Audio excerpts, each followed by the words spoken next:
आज की इस प्रेस कॉन्फ्रेंस में हमने कल जिन महत्वपूर्ण दस्तावेज़ों का खुलासा किया था उस बात को आगे बढ़ाना चाह रहे हैं।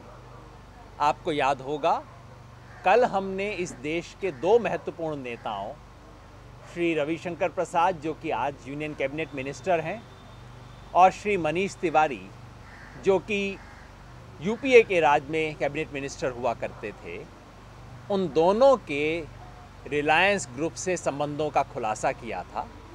हमने दस्तावेज़ दिए थे जो दिखाते थे कि इन दोनों को मिनिस्टर बनने से जस्ट पहले तक नियमित प्रति माह रिटेनरशिप जाती थी। 5 लाख रुपया तिवारी जी को और 7 लाख रुपया प्रसाद जी को। 5 लाख पहले, 6 लाख बाद वाले कॉन्ट्रैक्ट में उनको था। रविशंकर प्रसाद जी को 7 लाख रुपया हर महीने के हिसाब से मिला था। ये तथ्य हमने आपके सामने रखे थे और हमने कई सवाल पूछे थे। हमने पूछा था कि अगर ऐसा है, क्या कोई कॉन्ट्रेरी एविडेंस है इन चीज़ों के बारे में। हमने कहा था कि ये कॉन्फ्लिक्ट ऑफ इंटरेस्ट तो नहीं है, और अगर ऐसा है तो आपको क्या मंत्री बने रहने का अधिकार है, इत्यादि। ये सब सवाल हमने रखे थे जो देश के लिए बहुत महत्वपूर्ण सवाल हैं। कल शाम को, जैसा आपने नोटिस किया होगा, श्री मनीष तिवारी जी की तरफ से और श्री रविशंकर प्रसाद जी की तरफ से जवाब आया है। मनीष तिवारी जी ने 2 चिट्ठियां रिलीज़ की अपनी डिफेंस में। एक चिट्ठी जो कि रिलायंस के साथ उनका एक्सचेंज है, जिसमें वो कह रहे हैं कि जिस दिन मैं मंत्री बना उस दिन मैंने रिलायंस को चिट्ठी लिख दी थी कि अब ये हम अपना कॉन्ट्रैक्ट टर्मिनेट करेंगे, और उनकी तरफ से इसकी पावती आ गई है। और दूसरी चिट्ठी उन्होंने रिलीज़ की है कि हाँ, मैं जेपीसी का मेंबर था, लेकिन मैंने जेपीसी के चेयरमैन चाको साहब को चिट्ठी लिख के बता दिया था कि देखिए मेरे ये टेलीकॉम इंडस्ट्री से रिलेशनशिप हैं, और इसके बावजूद यदि आप चाहते हैं कि मैं छोड़ दूं तो मैं छोड़ देता हूं। तो मैंने तो साफ बात बता दी, ऐसा उनका दावा है। उधर रविशंकर प्रसाद जी ने कई ट्वीट्स किए और उसके बाद में उसको जोड़ के एक बयान सब रिलीज़ किया है, और मीडिया को भी कुछ क्लैरिफिकेशन दिया, और मीडिया के कुछ क्षेत्रों में रिलायंस की तरफ से भी एक स्पष्टीकरण आया है। ये 3 स्पष्टीकरण आए हैं। इन तीनों की रोशनी में हम अपनी बात को अब रखना चाहते हैं। और मज़े की बात यह है कि इन तीनों स्पष्टीकरण से जो कल तक हमारा संदेह था वो अब विश्वास में बदल गया है। आज हम कहाँ खड़े हैं? नंबर 1, कल हमने जो दस्तावेज रखे थे, किसी ने भी उन पर सवालिया निशान नहीं लगाया है। ना तो तिवारी जी ने, ना रविशंकर प्रसाद जी ने, ना ही रिलायंस ने। किसी ने नहीं कहा है कि दस्तावेज झूठे थे। सबने स्वीकार किया है कि दस्तावेज हैं।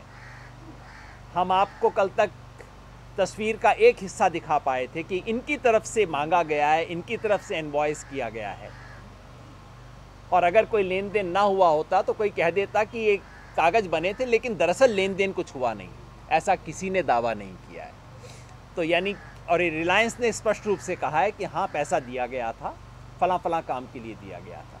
यानी कि कल तक जो हमारी तरफ से संदेह था, आंशिक दस्तावेजों के आधार पर जो हमें मिले थे, वो अब प्रमाण है, और अब हम बिल्कुल स्पष्ट रूप से कह सकते हैं कि जो कुछ, अब हम इन्हें तथ्य के रूप में रख सकते हैं।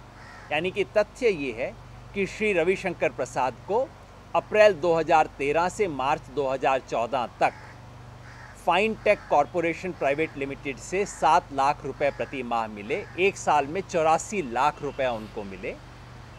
और ये तथ्य है कि श्री मनीष तिवारी को 5 लाख प्रति माह की दर से अक्टूबर 2012 तक, 2011 से 2012 तक पैसे मिले। तो ये अब तथ्य है, पहली चीज़। एक प्रश्न इसमें अभी भी बाकी है। दोनों ने ये तो बता दिया है कि इनका कॉन्ट्रैक्ट ख़त्म कब हुआ, यानी कि जब वो मंत्री बने। दोनों का दावा है कि वो ख़त्म हुआ, उसके बारे में भी कुछ कहूँगा।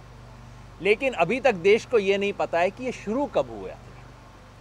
तो हम ये मांग करते हैं कि मनीष तिवारी जी को और रविशंकर प्रसाद जी को की जिम्मेवारी बनती है कि वो देश को बताएं कि कब से उन्हें पैसा मिलना शुरू हुआ था। हमने तो सिर्फ एग्रीमेंट का आखिरी टुकड़ा देखा, ये कब से चल रहा था ये हम जानना चाहते हैं कि वो देश के सामने तथ्य रखे। कितने साल से वो इस तरह के एग्रीमेंट के ऊपर थे। मनीष तिवारी के बारे में तो स्पष्ट है कि ये कई साल से चल रहा था और उसको आगे कई साल के लिए रिन्यू किया गया था।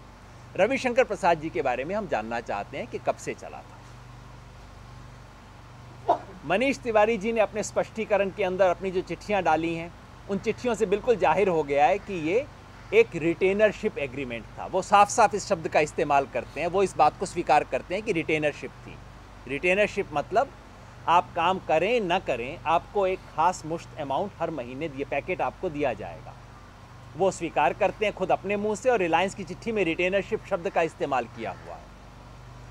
रविशंकर प्रसाद जी कहते हैं, इस सब के बावजूद भी कहते हैं कि उन्हें he has not received any रिटेनरशिप, उन्हें कोई रिटेनरशिप नहीं मिला है। उसी क्लैरिफिकेशन में आगे जाके वो कहते हैं ये प्रोफेशनल रिलेशनशिप था। अब हम उनसे जानना चाहते हैं कि ये कैसी प्रोफेशनल एक्टिविटी थी जो हर महीने एग्जैक्टली उतना ही वो काम करते थे, हर महीने का बिल एग्जैक्टली 7 लाख रुपया ही आता था, और हर महीने काम का डिस्क्रिप्शन एग्जैक्टली यही होता था, कंसल्टेशन, वेटिंग ऑफ कॉन्ट्रैक्ट्स और ऐसा कुछ वो है। ऐसी क्या सुविधाएं देते थे? अगर ये रिटेनरशिप नहीं है तो क्या है? कहीं सुना है आपने कि आपको एग्जैक्ट वही अमाउंट हर महीने मिलता है, और वो ना तो तनख्वाह है ना वो रिटेनरशिप है? नहीं तो क्या? अगर रिटेनरशिप नहीं है तो क्या आप इसे सैलरी माने या क्या माने? तो दूसरा प्रश्न ये है कि वो स्पष्ट करें कि ये नेचर ऑफ पेमेंट क्या था। तीसरा, सोर्स ऑफ पेमेंट के बारे में। इसमें मनीष तिवारी के बारे में कोई संदेह नहीं है, क्योंकि उनको डायरेक्टली RIL से पेमेंट हुआ है। रिलायंस इंडस्ट्रीज़ लिमिटेड की तरफ से चिट्ठियां गई हैं, पेमेंट सीधा रिलायंस इंडस्ट्रीज़ लिमिटेड से आया है, उसमें कोई संदेह की गुंजाइश नहीं है। रविशंकर प्रसाद जी का मामला इंटरेस्टिंग है। वो कहते हैं कि उनका रिलायंस से कोई संबंध नहीं है, वो रिलायंस के लिए कभी अपीयर नहीं हुए हैं, किसी उनकी रिटेनरशिप में नहीं है। और मीडिया को क्लैरिफिकेशन देते वक्त वो कहते हैं कि ये एक इंडिपेंडेंट एंटिटी है, रिलायंस नहीं है। जैसा कि ऐसी चीज़ों में होता है, आप आधा सच बोलने की कोशिश करें तो आप पूरा फंस जाते हैं। यही रविशंकर जी के साथ हुआ है। हमने उस कंपनी की, ये जो फाइन टेक कॉरपोरेट, ये जो है fine tech corporation private limited, इसका जैसा हमने कल बताया था कॉरपोरेट ऑफिस है रिलायंस कॉरपोरेट पार्क, थाने, नवी मुंबई में। इसके डायरेक्टर्स के बारे में भी हमने आपको कल बताया था, श्री शंकर नटराज, जयशंकर प्रसाद, कन्हैया लाल बंसल और राजगोपाल सुब्रमण्यम। और इनमें से हर कोई रिलायंस की कई कंपनियों के डायरेक्टर थे, ये तो बताया ही था। आज हम आपके पास जो सूचना दे रहे हैं वो इसकी ओनरशिप स्ट्रक्चर के बारे में, जिसको वो कहते हैं कि ये एक इंडिपेंडेंट अलग एंटिटी है, उसकी ओनरशिप ये है। ये आपको इससे ईमेल से सारा भेज दिया जाएगा, मैं आपको सिर्फ बता दूं। इस कंपनी में रिलायंस, ये जो fine tech corporation private limited है, उसमें कोई इंडिविजुअल शेयर नहीं है। 50% शेयर है रिलायंस टेंकेज प्राइवेट लिमिटेड का, 19% शेयर है Reliance global trading private limited का, यानी कि 70% तो सीधे ही, 69% तो दो के रिलायंस के सीधे हो गए। बाकी दो कंपनियां हैं Steadfast fuel trading private limited और Jubilant auto fuel trading private limited. इन दोनों के बारे में भी हमारी सूचना ये है कि ये फिर इनके तार सीधे रिलायंस से जुड़े हुए हैं, यानी कि ये कंपनी 70 से 100% तक ओन्ड है रिलायंस के द्वारा। हमारा अनुमान है कि 100% है, 70% तो यहाँ सामने दिख रहा है। तो ये कहना कि रिलायंस की कंपनी नहीं है, सरासर झूठ है।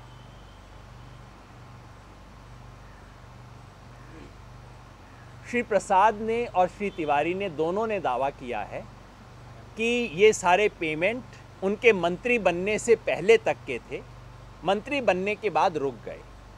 इसके पक्ष में मनीष तिवारी जी ने एक चिट्ठी दिखाई है कि उन्होंने रिलायंस को चिट्ठी लिखी, रिलायंस ने वापस उनको चिट्ठी लिखी।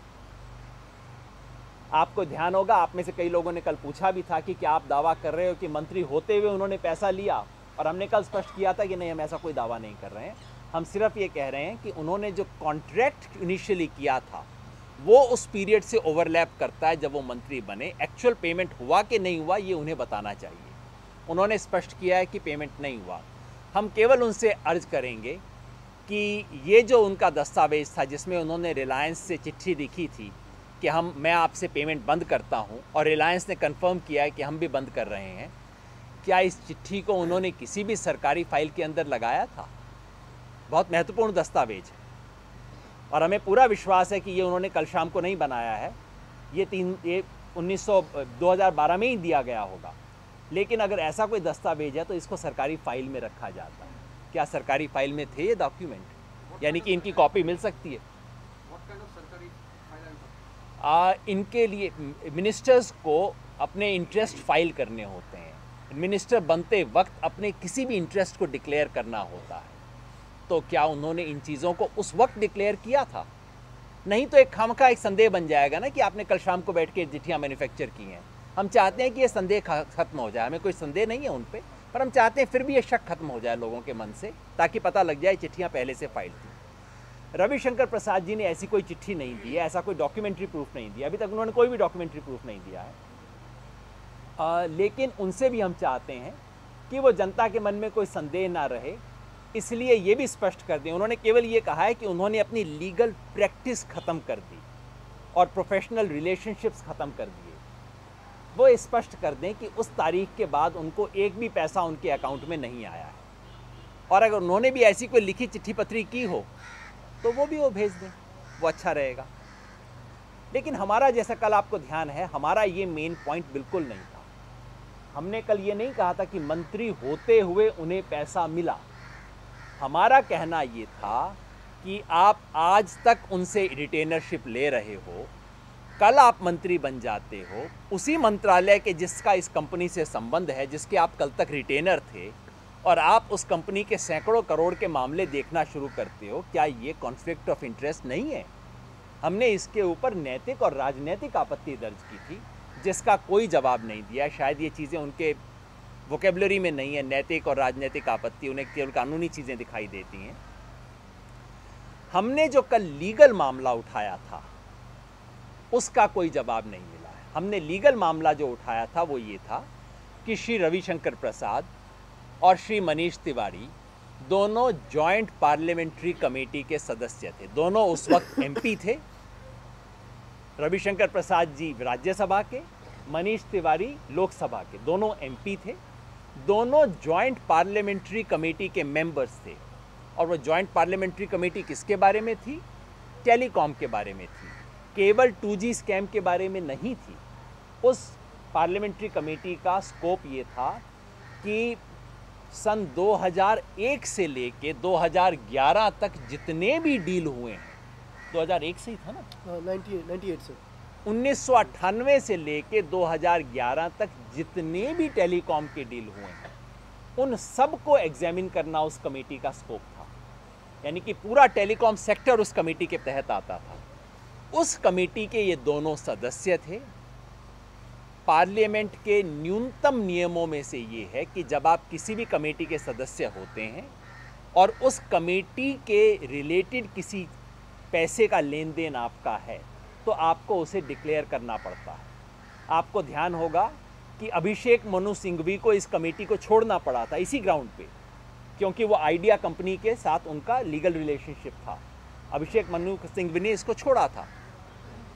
यही जिम्मेवारी इन दोनों लोगों की बनती थी, मनीष तिवारी जी की और रविशंकर प्रसाद जी की। उन्होंने ऐसा क्यों नहीं किया? मनीष तिवारी जी ने चिट्ठी रिलीज़ की है ये कहते हुए कि मैंने तो कर दिया था।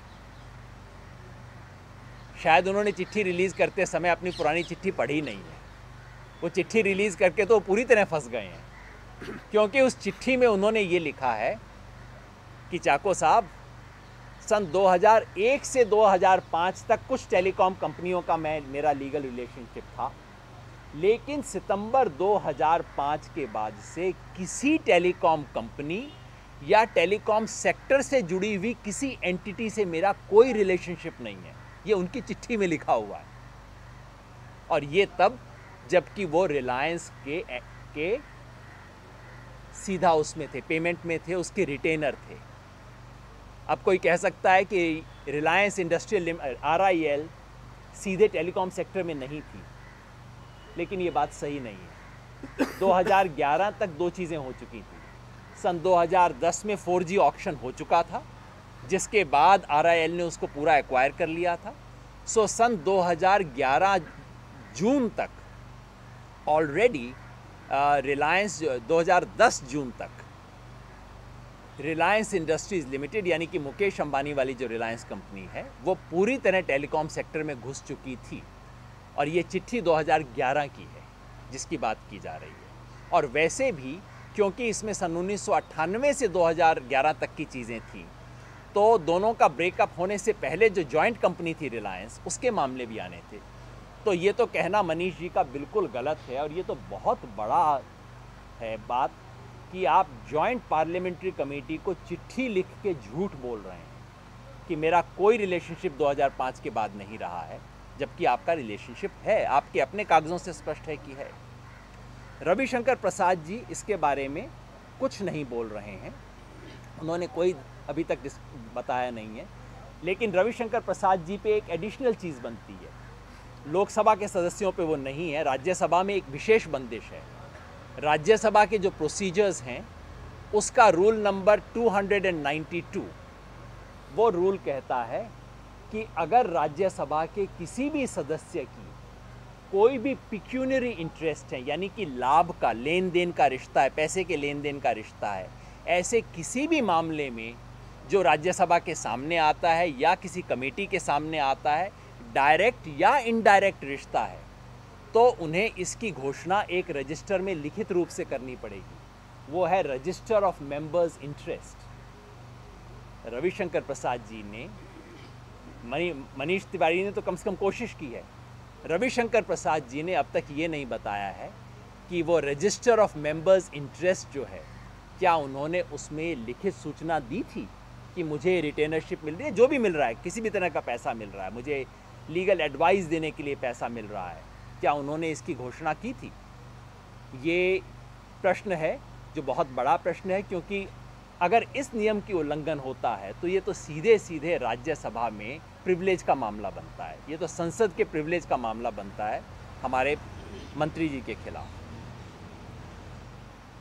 कल हमने एक और प्रश्न उठाया था जिसका हमें कोई जवाब नहीं मिला है। प्रसाद जी से हमने प्रश्न पूछा था कि 4G की रिलायंस जियो वाली जो फाइल है, जिसके बारे में हमारी सूचना है कि मंत्रालय के अफसरों ने रिलायंस जियो के ऊपर बहुत भारी पेनल्टी का रिकमेंडेशन किया है, वो फाइल इतने दिन से रुकी हुई क्यों है? कहीं इसका उस कंपनी से संबंध तो नहीं है जिससे आप रिटेनरशिप लिया करते थे मार्च तक इस महीने में, जो आपको 7 लाख रुपए देता था, वो शायद अब उसको ब्याज से वसूल कर रहा होगा, कहीं ऐसी बात तो नहीं है?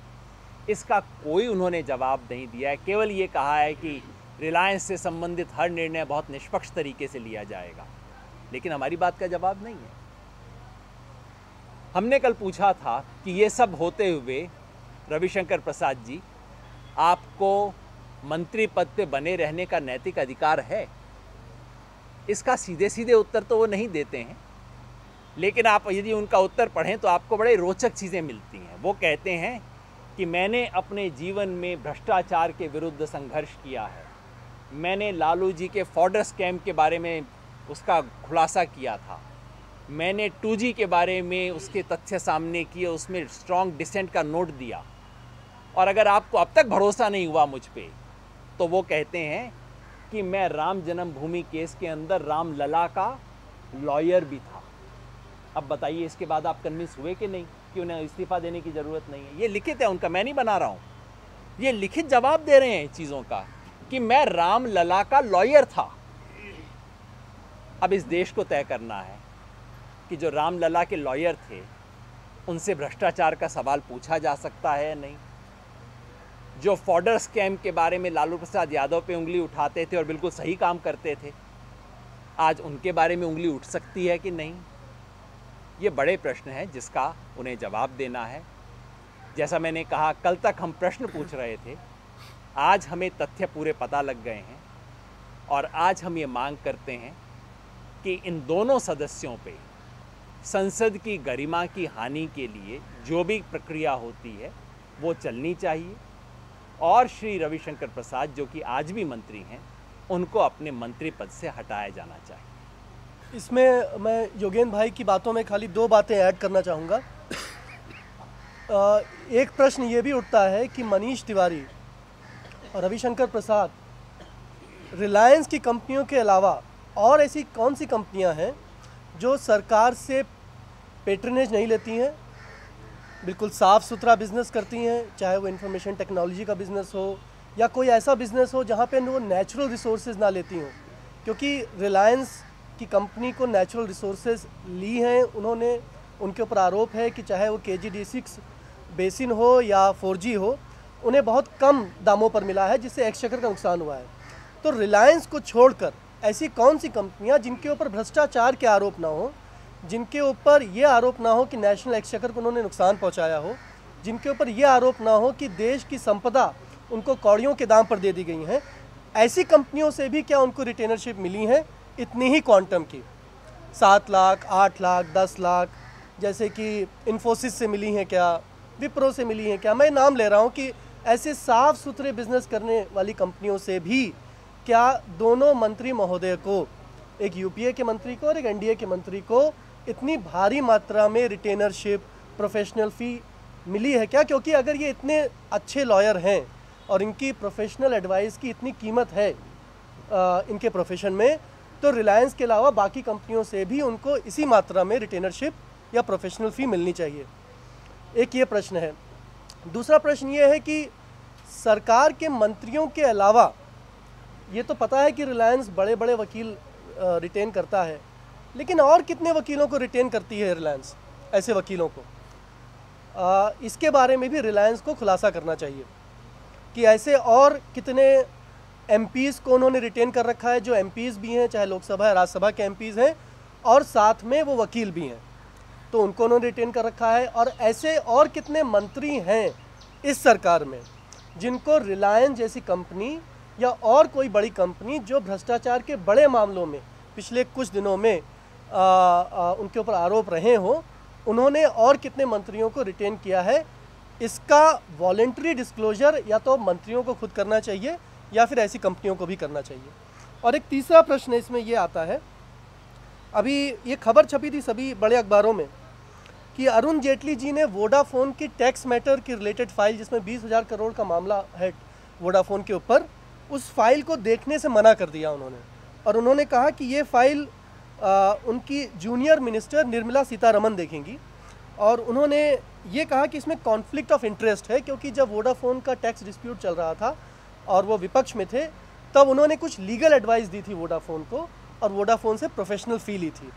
तो अगर अरुण जेटली जी को लगता है कि कॉन्फ्लिक्ट ऑफ इंटरेस्ट है और वोडाफोन की फ़ाइल उनको नहीं देखनी चाहिए, तो क्या रविशंकर प्रसाद जी को भी ऐसा नहीं लगना चाहिए कि क्योंकि उन्होंने रिलायंस से प्रोफेशनल फ़ी ली है और आज रिलायंस का एक बड़ा मामला उनकी टेबल पर है, उनके सामने है, तो कॉन्फ्लिक्ट ऑफ इंटरेस्ट जैसा कि अरुण जेटली जी को लगता है, मुझे लगता है कि रविशंकर प्रसाद जी को भी लगना चाहिए कॉन्फ्लिक्ट ऑफ इंटरेस्ट। और एक छोटा सा चीज़ और किसी साथी ने बताया था कि ऐसी क्या अद्भुत एडवाइस देते हैं कि जिस कंपनी की पेड अप कैपिटल 1,40,000 रुपया है, वो कंपनी उन्हें एक साल में 84 लाख रुपया देती है। बड़ी अद्भुत एडवाइस होगी ना वो तो। आज एक बड़ा खुलासा मीडिया में हुआ है, ये कोबरा पोस्ट ने खुलासा किया है कि देश की तमाम पॉलिटिकल पार्टीज़ के बड़े बड़े नेता, उसमें सभी लोगों के नाम आए हैं, वो चार्टर्ड एयरक्राफ्ट का खूब इस्तेमाल करते हैं।